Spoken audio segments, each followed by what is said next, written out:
Assembleia de Deus, Monte Sião, Monte Sião.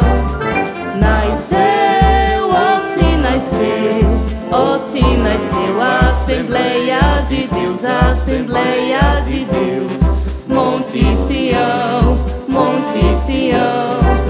Está surgindo um povo valente, temente e prudente pra guerrear. Em marcha firme, levando a espada, a fiel palavra pra almas salvar. Esse exército, quem vai à sua frente é Jesus, fortemente os fazendo ganhar. Não adianta parar esse povo, o Deus poderoso nos faz triunfar.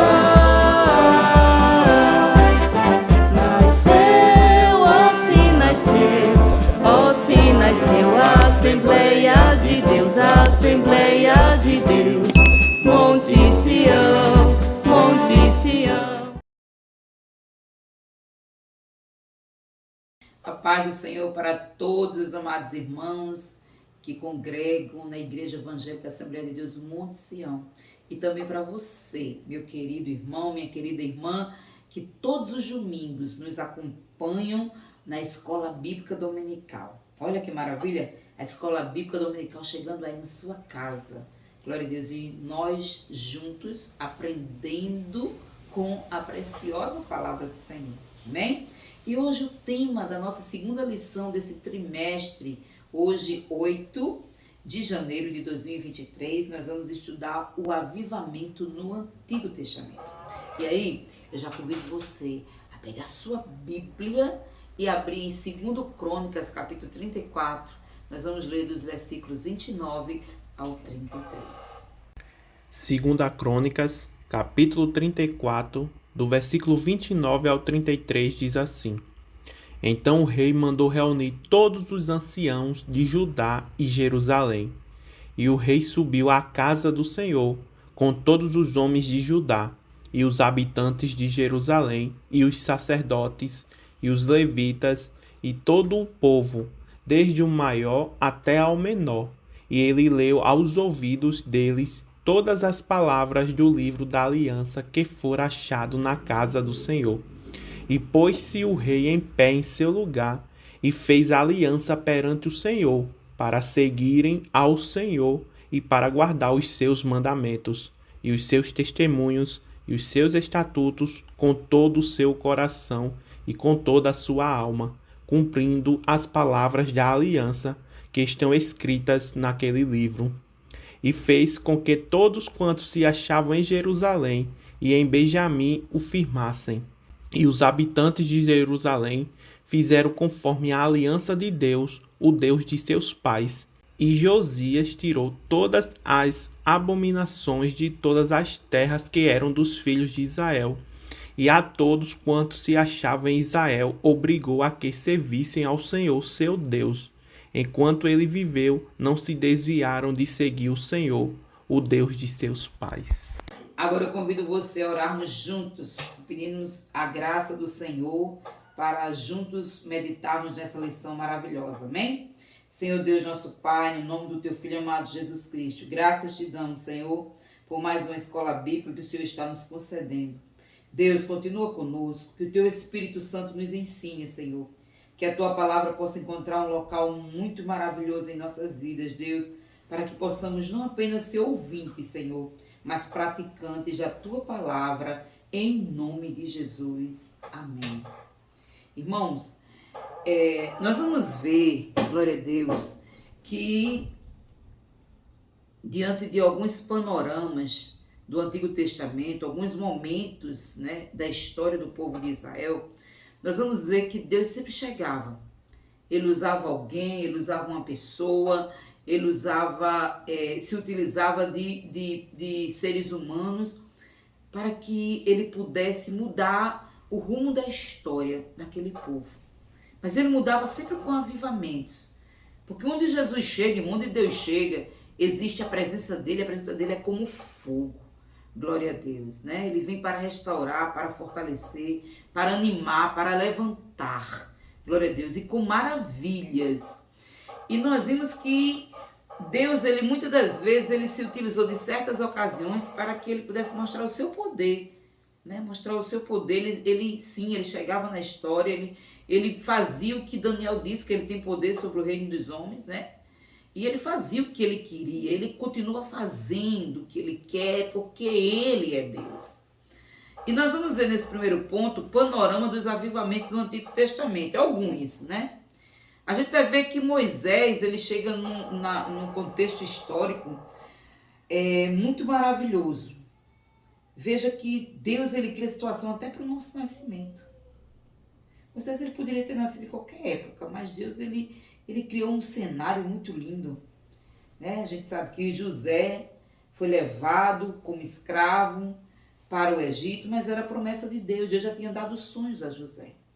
Sonhos de que José, ele iria governar, né? E o caminho para chegar ao governo, às vezes é um caminho estreito, é um caminho dificultoso. É um caminho onde muitas pessoas desacreditam, né, no triunfo. Mas aqueles que recebem de Deus a promessa, eles acreditam que em meio desses caminhos turbulentos, a promessa da vitória, ela é certa, porque quem deu foi Deus. E Deus fará, porque Ele é Senhor. E depois José, como governador, né, ele consegue trazer o seu pai, o seu povo, para morar no Egito, no melhor do Egito, em Gozem. E as nações foram, né, o tempo foi passando, a descendência foi chegando. Morre o faraó que conhecia José. Aí José também, com os patriarcas, morreram. A descendência dele se habitando ali foi crescendo. E aí Faraó temeu muito. Se esse povo se revoltar, pode tomar o Egito. E foi nesse cenário que Deus, ele levanta Moisés. Mesmo Faraó dando ordem que todos os meninos do sexo masculino deveriam ser mortos. Glória a Deus, foi nesse cenário, para Deus mostrar que Ele é Senhor dos senhores e Rei dos reis. Ele disse, pois é nesse cenário que eu vou fazer o meu líder, aquele que vai libertar meu povo nascer, para mostrar que eu sou Deus. E Moisés nasce. Glória a Deus, né?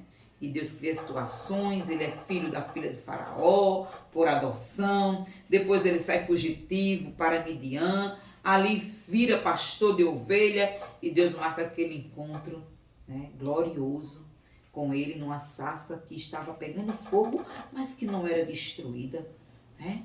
Não se consumia. E Deus fala e determina o chamado na vida de Moisés. E diante da mão poderosa do Senhor, daquelas 10 pragas, né, houve a saída do povo triunfante. Oh glória! Uma saída triunfante. Glória a Deus, do Egito. E o povo experimenta um grande avivamento, vendo o poder das mãos de Deus em operar maravilhas. Glória a Deus. E aí na época de Samuel, né? Samuel também foi utilizado por Deus para um grande avivamento, né? Um homem, glória a Deus, que teve um nascimento maravilhoso. Nasceu sob oração, poder de oração. Sua mãe Ana acreditava que o Deus que ela servia, ele podia fazer o impossível acontecer. Abrir madre de estéril para ela dar filhos. E foi isso que aconteceu. Samuel nasce nesse período em que a decadência espiritual de Israel estava terrível.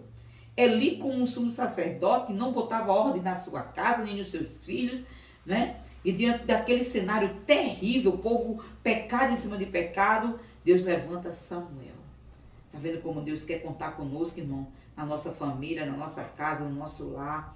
Glória a Deus. E não foi diferente na vida de Josias, né? Quem não lembra do rei Ezequias? Aquele rei que Isaías foi ordenado por Deus para dizer, olha, rei, ordena a tua casa porque irás morrer. Da cama que estás não vai se levantar. Ele estava doente, né? E o rei Ezequias, quando o profeta sai, ele vai chorar e pedir a Deus, Senhor, não, eu tenho andado no teu caminho, eu quero continuar te adorando, Senhor. E antes que o profeta vá embora, Deus diz, volta a Isaías. E diz para ele que eu tenho dado mais 15 anos de vida para ele.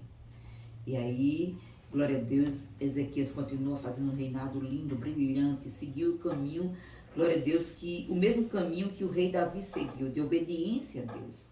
Aí depois Ezequias morre, depois dos 15 anos, como Deus havia dito. Aí nasce seu filho Manassés. Manassés, terrível governo. Ele fez coisas terríveis, ele caiu na idolatria, no culto aos demônios. Ele chegou a passar seus filhos ao fogo, ou seja, ele sacrificou seus filhos para o ocultismo, irmãos. Meu Deus, olha o que ele fez. Ele também levantou altares nos pátios da casa do templo do Senhor. Mas se arrependeu, voltou ao governo, né? Depois morre, e aí nasce o seu filho. Quem governa agora é Amon. Também um péssimo reinado, cheio de pecados, de muito pecado.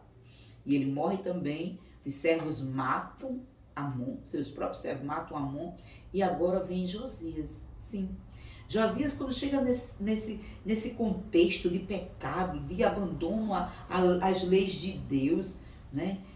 Josias, depois de ter encontrado o cânon, né? A lei do Senhor, glória a Deus, ele lê e ele volta o coração a Deus e diz, não, vou fazer o que Deus quer.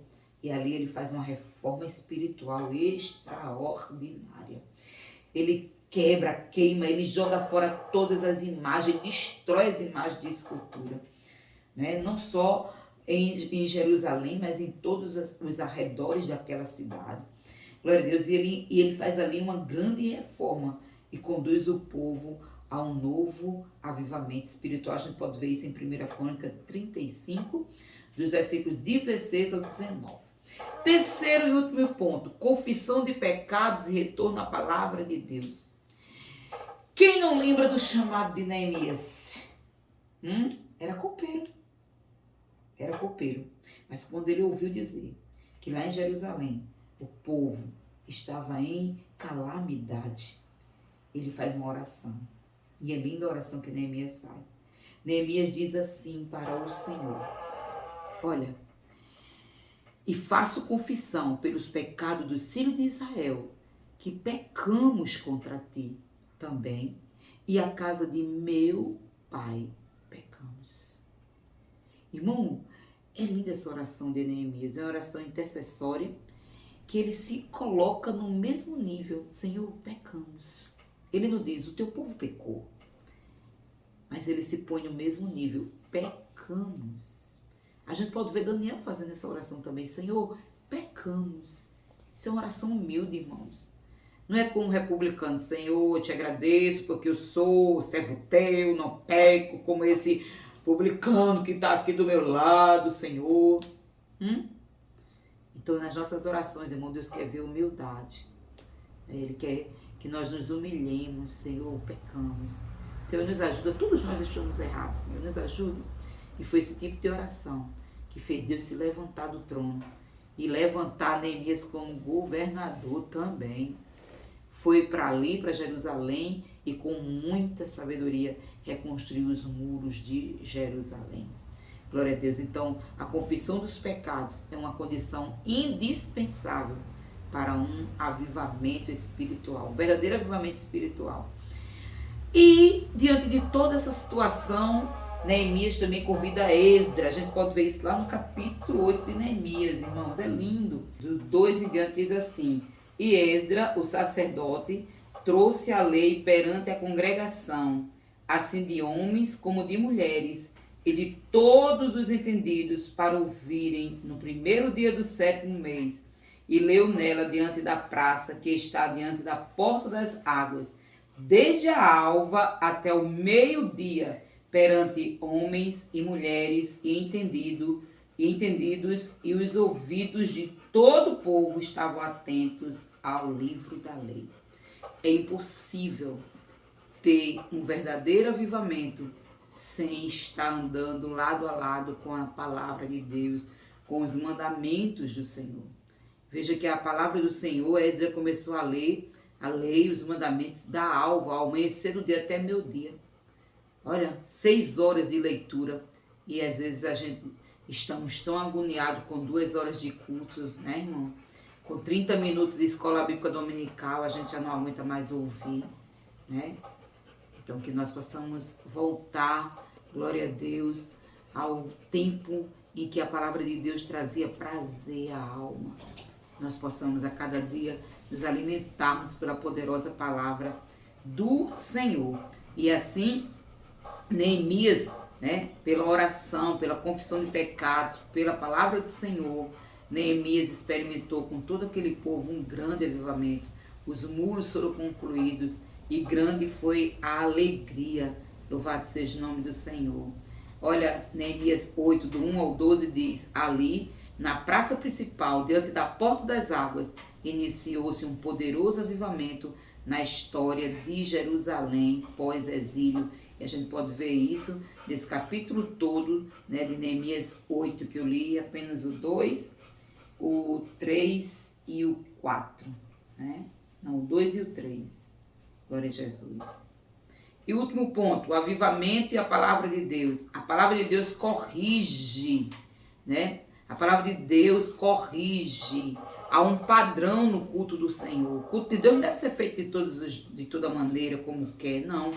A liturgia deve ser respeitada. Olha o que Paulo diz: com ordem e com decência. Faça tudo para edificação. 1 Coríntios 14, 26. Que farei, pois, irmãos? Quando vos ajuntais, cada um de vós tem salmo, tem doutrina, tem revelação, tem língua, tem interpretação. Faça-se tudo para edificação. Veja que o que marca essa orientação apostólica não é o exibicionismo espiritual, nem é o emocionalismo, mas a ordem, a decência. Glória a Jesus, né? Cuidado com o formalismo. É verdade que não é errado observar regras, preceitos e métodos, mas a gente sabe que tudo demais vira heresia. E a gente sabe disso muito bem. Existem muitas igrejas baseadas em heresias. E conclusão, que esses avivamentos, né, veterotestamentários, nos despertem para fazer a vontade de Deus nesses tempos de frieza e mornidão espiritual. Então, que nós possamos estar avivados, que o Senhor possa olhar lá de cima, como viu Ezequiel, glória a Jesus, como viu Ezequias, como viu Josias, como viu Neemias, como viu Moisés, como viu tantos e tantos outros, possa ver em nós espaço para que nós possamos fazer a obra do Senhor e que haja um grande avivamento espiritual. Amém? Vamos orar? Senhor Deus, nosso Pai, graças te damos por mais uma escola bíblica, Senhor. Continue conosco, nos ensinando, nos instruindo. Que a Tua palavra, Senhor, possa nos moldar a cada dia para a glória do Teu nome, para que possamos refletir a Tua glória, o Teu poder, Senhor. Obrigada por tudo, fica conosco e abençoa a semana que se inicia de todos nós, em nome de Jesus. Amém. A paz do Senhor e até a próxima EBD, em nome de Jesus.